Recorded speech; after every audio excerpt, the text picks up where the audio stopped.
নির্বাচন হয়ে গেলেও এই সরকার আরো 6 মাস ক্ষমতায় থাকবে। ইলেকশনের ফল গণনা করতে 3 দিন সময় লাগবে। ওদিকে প্রেস সচিবও বলেছেন এবারে ইলেকশনের গণনা করতে বেশ সময় লাগবে। আবার আমরা এখন শুনতে পাচ্ছি যে এই সরকারের টিকে যাওয়ার সময়সীমা হয়তো আরো বেড়ে যেতে পারে, 6 মাস হয়তো তিনি আরো তার দায়িত্বে থাকতে পারেন, উনি এই চেয়ারে হয়তো বসবেন। কতখানি সত্যি এই কথাগুলো, অথবা এর কোনো ব্যাখ্যা আছে কিনা? 3 দিন সময় লাগবে এটা ঠিক ভাই কোথায় পেয়েছেন আমি জানি না, আমি এখন শুনিনি আর কি। 3 দিন সময় লাগবে এরকম নানান আলোচনা নানানভাবে, উনি যেটা বললেন যে 6 মাস সরকার আরো থাকবে, এটা 3 দিনটা আমার ওরকমই মনে হয়েছে। ফলাফল গণনায় 3 দিন সময় লাগবে, এইটা এখন পর্যন্ত কোনো অফিসিয়াল কোনোভাবে বলেনি। বাট ফলাফল গণনায় এবার খানিকটা সময় বেশি লাগবে আগের তুলনায়, সেটা সরকারের দিক থেকে, ইলেকশন কমিশনের দিক থেকে পরিষ্কার করা হয়েছে। কেন? এবার দেখুন আপনি একই দিনে দুটো ভোট, আমরা দলীয় প্রার্থীদেরকে বা জাতীয় নির্বাচনে, সংসদ নির্বাচনে যে সমস্ত ক্যান্ডিডেটরা অংশ নিচ্ছেন তাদের জন্য একটি ব্যালট, সেপারেট ব্যালটে আবার হচ্ছে গণভোট। সো এখানে দুটো ব্যালট, রাইট? অপরদিকে প্রথমবারের মতো বিপুল সংখ্যক ভোটার পোস্টাল ব্যালটে ভোট দিচ্ছেন। এই পোস্টাল ব্যালটের যারা প্রবাসী তাদের জন্য দুটো ব্যালট, একটি গণভোটের সেপারেট ব্যালট আর একটি হচ্ছে দলীয় পদগুলি বা নির্বাচনের যারা অংশ নিচ্ছেন তাদের জন্য ব্যালট। এই পোস্টাল ব্যালটের আবার বাংলাদেশ থেকে যারা অংশ নিচ্ছেন তাদের ব্যালটটি কিন্তু আবার ভিন্ন। প্রবাসের যে ব্যালটটা সেখানে নির্বাচন কমিশনের রিজার্ভে থাকা সবগুলি প্রতীক, নির্বাচনী প্রতীক সন্নিবেশিত, আর বাংলাদেশ থেকে যারা পোস্টাল ব্যালটে অংশ নিচ্ছেন সেক্ষেত্রে যেই আসনের যিনি ভোটার শুধুমাত্র সেই আসনের ভোটার দিয়ে প্রার্থীদের প্রতীক দিয়েই তৈরি করা ব্যালট। সুতরাং এই টোটাল প্রক্রিয়াগুলি যদি আপনি দেখেন তাহলে খুব স্বাভাবিক যে খানিকটা সময় বেশি লাগবে। এখন আমাদের দেশের যে রাজনৈতিক বাস্তবতা, এই রাজনৈতিক বাস্তবতায় যেটা হয় যে যখন ভোট গণনা হয় ভোট শেষে প্রত্যেক প্রার্থীর কিন্তু ওখানে এজেন্ট থাকেন, তারপরেও আমাদের এখানে এই ভোট গণনার সময় নানান গুজব ছড়িয়ে পড়ে। আমরা আর এই সরকার তো শুরু থেকেই নানান ধরনের গুজবকে নানানভাবে ফেস করতে হচ্ছে, তাই না?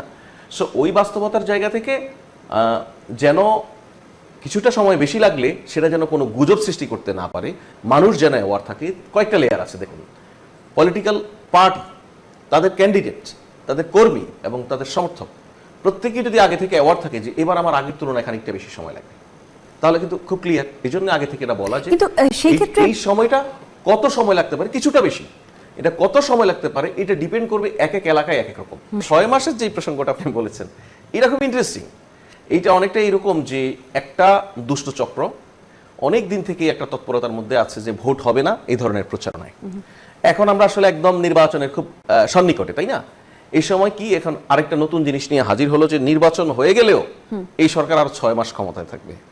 এটা একটা মিথ্যা কথা, এটা মানে কোনো সুযোগ নাই।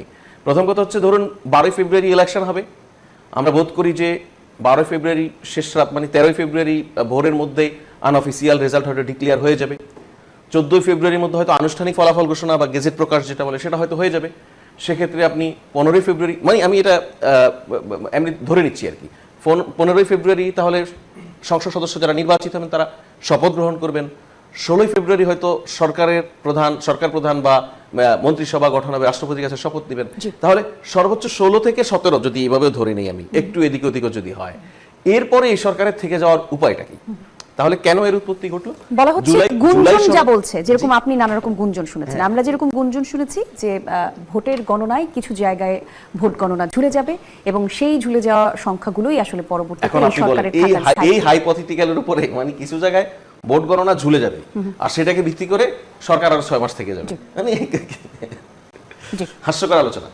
যে কারণে হয়েছে যে জুলাই সনদে যদি ভোট জয়ী হয় তাহলে জুলাই সনদ বাস্তবায়নের জন্য আগামী সংসদের প্রথম 180 দিন যে সংসদ সদস্যরা নির্বাচিত হবেন ওনারা একই সঙ্গে আরেকটা বাড়তি দায়িত্ব পালন করবেন, সেটা হচ্ছে সংবিধান সংস্কার পরিষদেরও ওনারা সদস্য হবেন।